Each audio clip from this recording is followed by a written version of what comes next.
His name defined creativity on the football pitch and brought joy to African football. A true legend whose artistry with the ball inspired a generation and made the world fall in love with Nigerian football.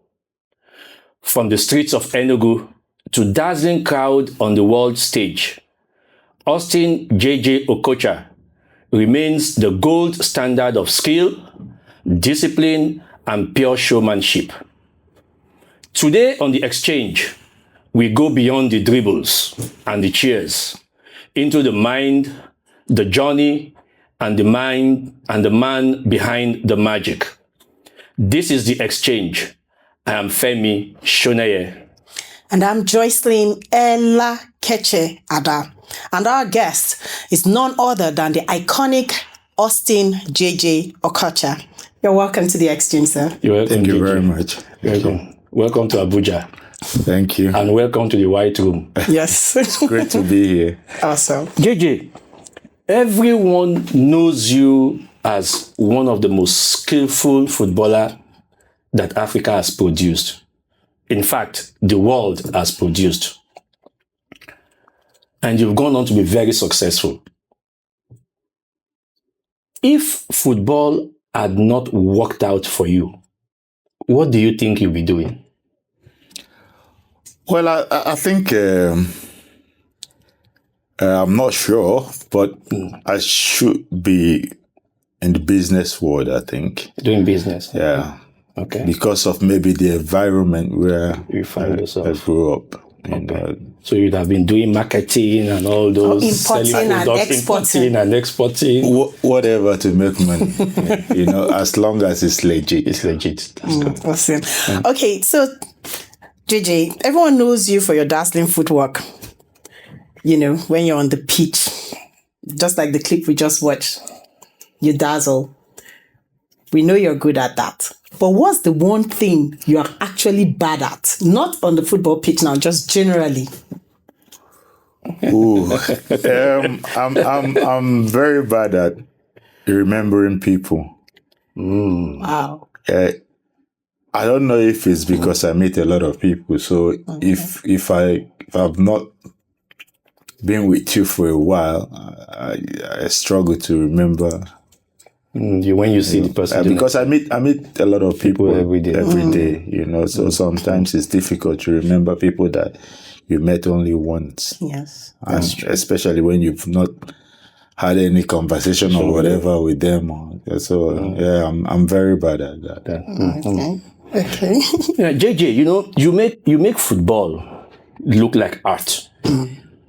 The way you do your leg over, dribble people papa anyhow, people grandpapa, put them, some people fall for ground and all those things. The question is this: at what point in your career did you realize that you can actually entertain people while playing football? Well, I mean, not afterwards that I realized that, okay, I was entertaining people, I saw it as my identity, because I believe that we all need an identity, especially when I traveled abroad, I realized that I'm different. So if I'm different, I have to bring something new to the table. I have to add value to what they've got already. So European football is all about discipline, tactics. But if you're gifted naturally and you bring that on board, you will be accepted, especially when you're doing it for the team. For the team. So I realized that I could do a bit more than my friends. Ordinary. They do on the pitch. When we were playing on the street, because we were free. We were just trying all sorts, and I realized that it doesn't take time for me to develop or develop new skills. So I was trying all sorts. So when I moved to Europe, I realized that, listen, these people, they've never played on the street. They've all only played organized football. So if you can bring that your natural ability to do you know, something.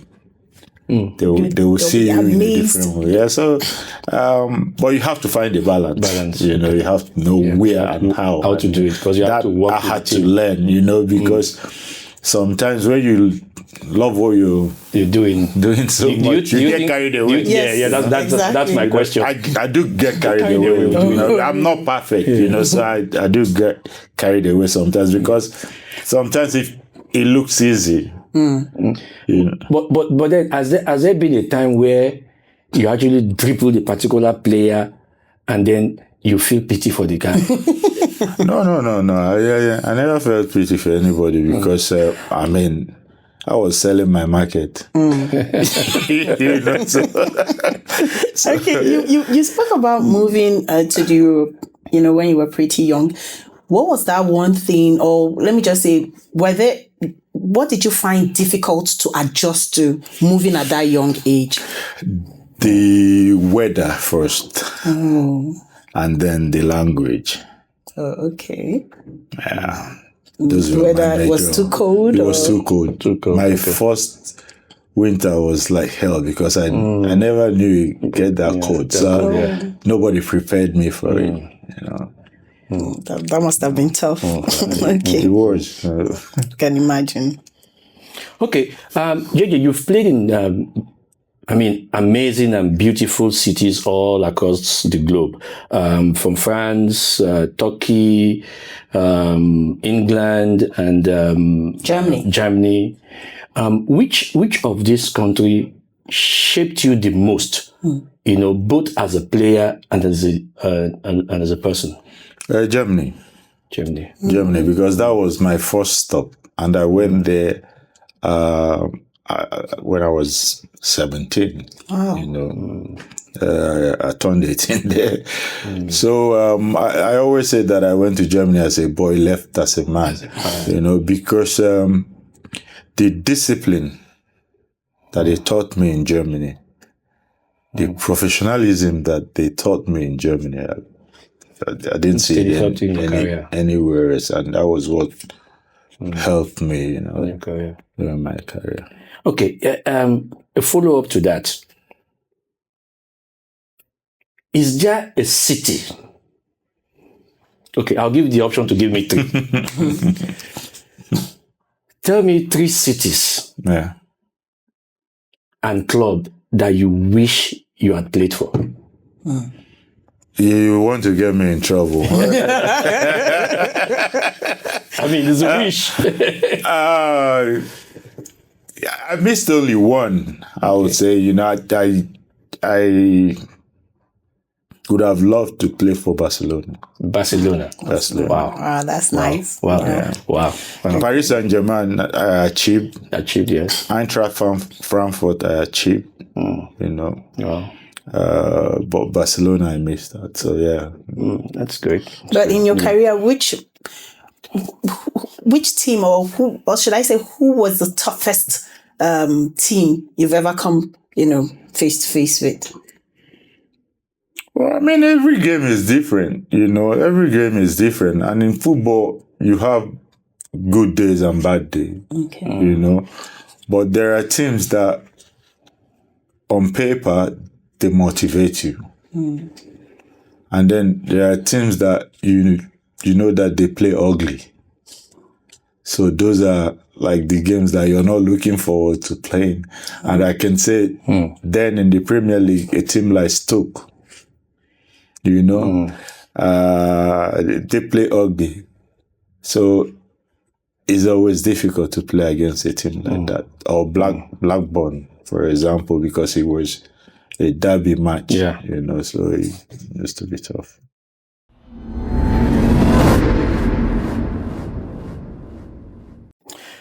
Yeah, JJ, a lot of Nigerians, you know, we believe that Nigerian football has declined, you know, in recent years. From your own perspective, what do you think is the problem with Nigerian football? Where did we get it wrong? Well, I think it's lack of consistency. You know, in my opinion, I think Nigerian football started declining after Nations Cup 2002. Nations Cup 2002. Okay. What happened? Yeah.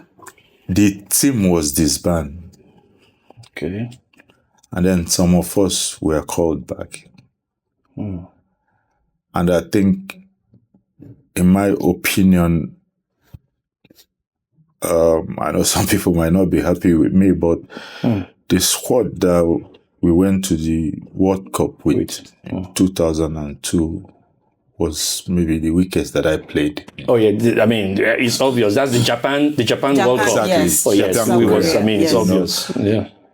The previous World Cups, we made it out of our group.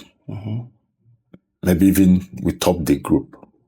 But we didn't even come out of our group in that 2002. So that transition As affected. it did not really happen like it used to, you know. Before then, we had players that had played in the national team for years and then retire, and then others Take over from them. Yeah. took over from them. But that transition didn't happen.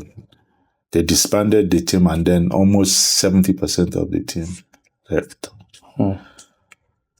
So I think from that time onwards, but of course, don't get me wrong, we've had Some great success players stories, over the years.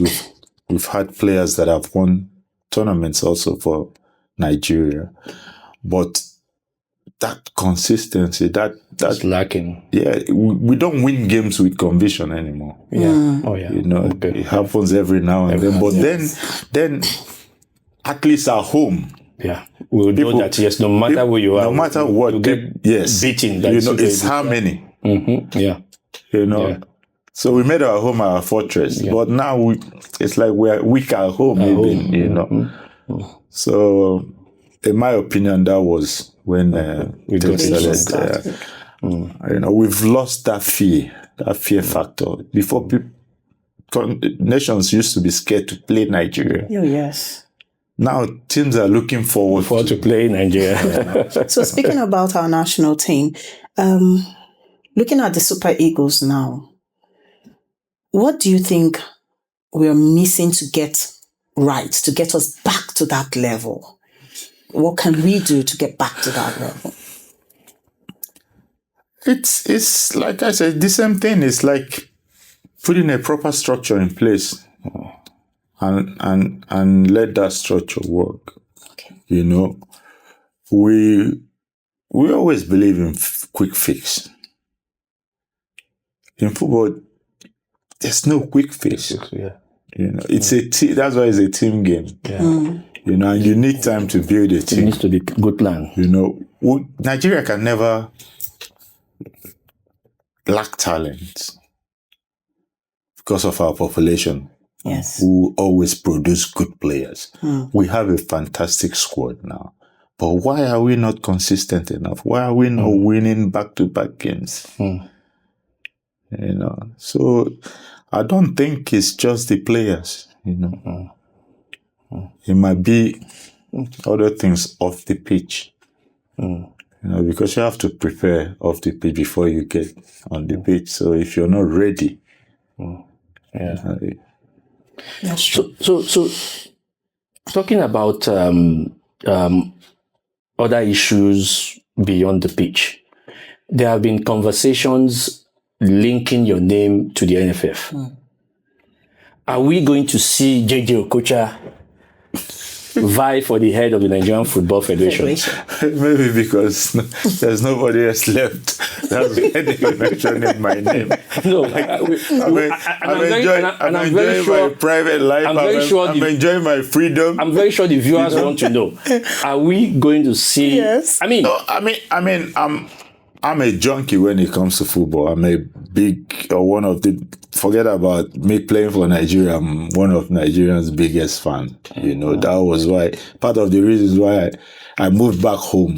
yeah. You know, to show that I'm from a good place too. Forget about the image that they portray out there sometimes, Yeah. So, I mean, if we get to the level that we have to come out and say that enough is enough, we've seen enough, why not? Okay, so the answer to this is It's possible. You never know. It's possible. You never know what And you will should add to happen. that Yes. if he was made the NFF president, yes, what would he do different? yes. I'm a football person. It's what my focus will be us getting results. Okay. It's a result business. And people forget that if the team is not winning, if the team is not doing well, then you're not doing well. That's true. Do you think the Super Eagles will qualify for the World Cup? I'm the worst person to ask this Why is question that? because, I mean, I can never say anything against the national team. So you are, and you're hopeful. once there is a glimpse of hope, of course I will believe. And that's the beauty of football. Sometimes you have to do it the hard way. Sometimes it might work, sometimes it might not. But once there is hope, I mean, I still trust this team. I still believe that it's possible. Okay. We put ourselves in this situation, and we're the only ones that will bring ourselves out of it. So they know. The thing is that the players are the ones that feel it the most. It's their job. They don't have any other job at the moment. So they will all love to play in the World Cup. And they know how disappointing our people will be if they don't make it. So I believe, even from their last outing, you can see the desire to get it right, the desire to correct their mistakes, So they've given us hope. Okay. So if you look at the game today, football generally today, the money, the fame, and everything, do you still think players still play for passion? Well, of course. I mean, if you don't love what you're doing to survive or for a living, I mean, you shouldn't be doing it. Okay. Even though it is pure business now, it's serious business now, and players are under a lot of pressure now, to produce. But I believe they still love the game, because it is the game that made them. It's the game that even brought up this conversation. So I have no doubt that they love it, But it's a game. Sometimes you win, sometimes you lose, But our problem is that in this Nigeria, we're all coaches. And our expectations are beyond coaches from home. So it's not easy. We can't get used to losing a match. No. And I understand that, because it's one of the things that unifies us. It's one of the things that brings us together.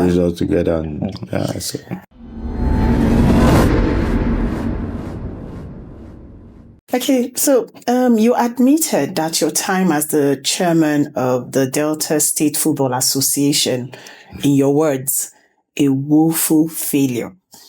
And you stepped away. You said, in your words again, that the structure will not allow people like us to succeed. What were the biggest structural challenges you had in that role that prompted you to use such words? It's because I had a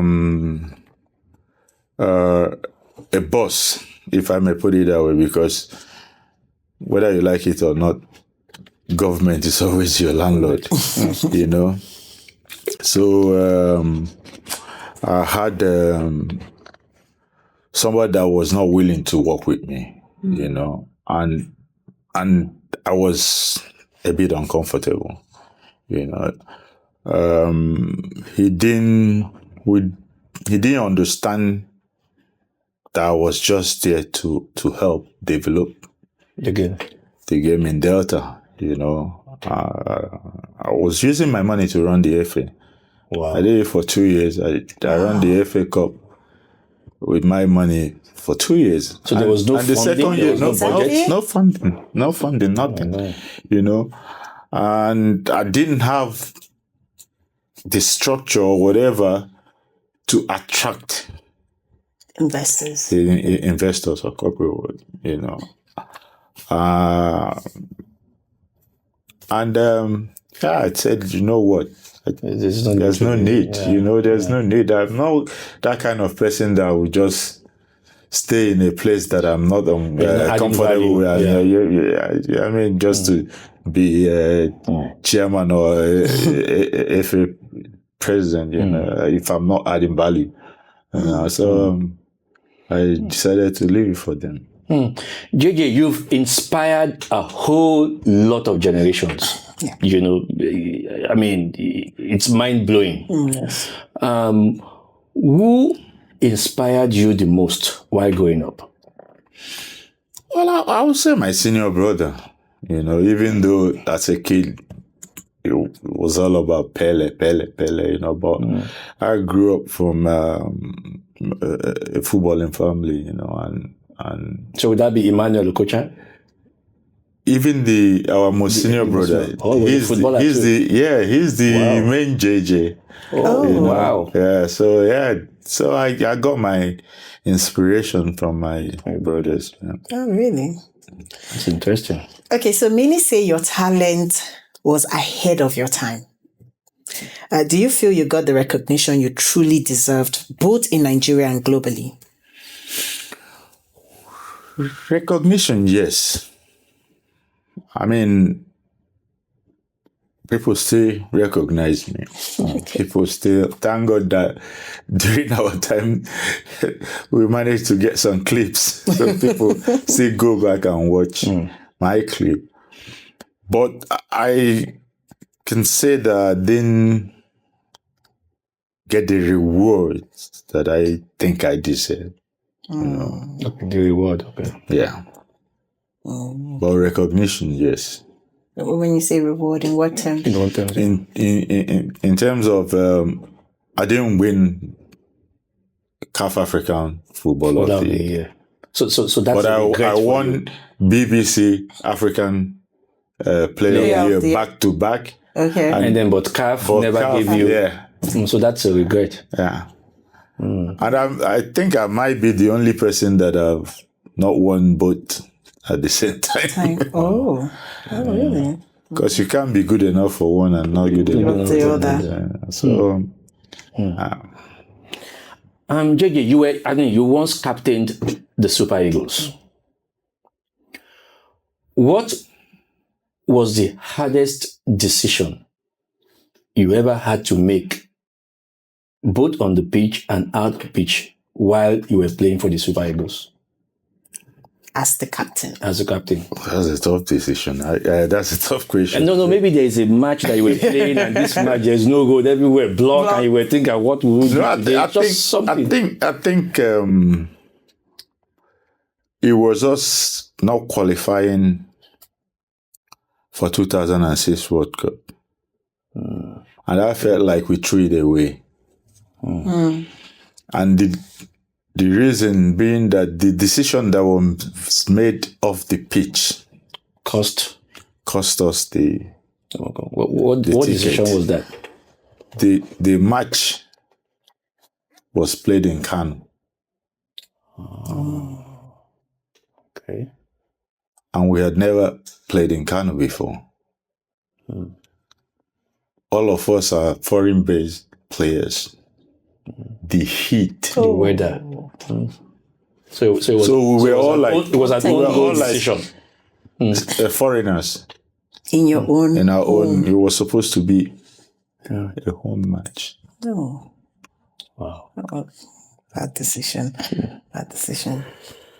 Okay, so now looking back, is there one match, one goal, or one moment that truly defines your career for you? Of course, it's the goal I scored in Germany for Eintracht Frankfurt, 1993. Was it the one against Oliver Kahn? Yes. That was the goal that made me popular in Europe. Nice. So, JJ, if your story were to be put in a movie, what will the title be? And who will you suggest to play you? Who will I suggest to play me? In the movie? International and local artists. Both, yeah, But I like Denzel Washington. There's a Washington. I like Denzel Washington. Okay. That's nice. And the title, I would say,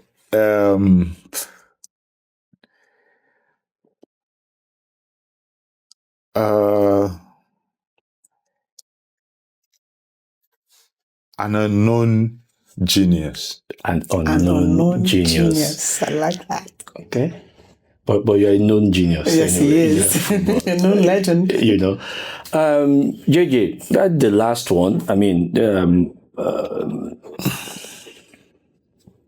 what will you advise the current NFF to do to help in improving the Nigerian football as it is today? Is there anything you want to tell them? What I can advise is that I think they need to get former players involved. They need to work with ex-players. Because some of us still have effect the current players. And I think there's always a role for everyone to play. Yes. You know, and the reason why I'm saying this is because I was with the team during the last Nations Cup. And I could see in the players' faces when I was talking to them, you know, respect. You know, somebody that have been there, done it, talking to me. Yeah. And somebody that is making sense. Yeah. You know, so that knows what they are going through. That can connect with them, yes. Exactly. And that started after we drew our first game. And we were meant to play the host the next game. And we won that game. And after that, they were like, oh, can you come again? You know, so if you've never been there, if you've never done it before, if you've never been in the dressing room, that connection can never be there. Because you cannot really understand how they feel. Yeah. And maybe what to tell them at the right moment or whatever. You know, because you're not talking to them as a fan, not talking to them as a president or whatever. You're talking to them as a teammate, as a colleague, as somebody that have been there, done it, and somebody that they respect. That's good. So, on a final note, what is one victory that you've experienced in a football match that till today lingers and bring back memories? It's very easy. It's the semi-final 1996 Olympics against Brazil. Against Brazil. Yeah, that was a very, very iconic moment. match. Yes. Yeah. Wow. We've had a lively and truly unforgettable conversation with Okocha, the man who turned football into art and inspired generations to dream bigger. I am Femi Soneye, and this is The Exchange. And I'm Joycelyn Ella Keche Ada. And remember, the conversation doesn't end here. Keep it coming in the comment section and share your favorite JJ moments with us. From here, it's bye for now.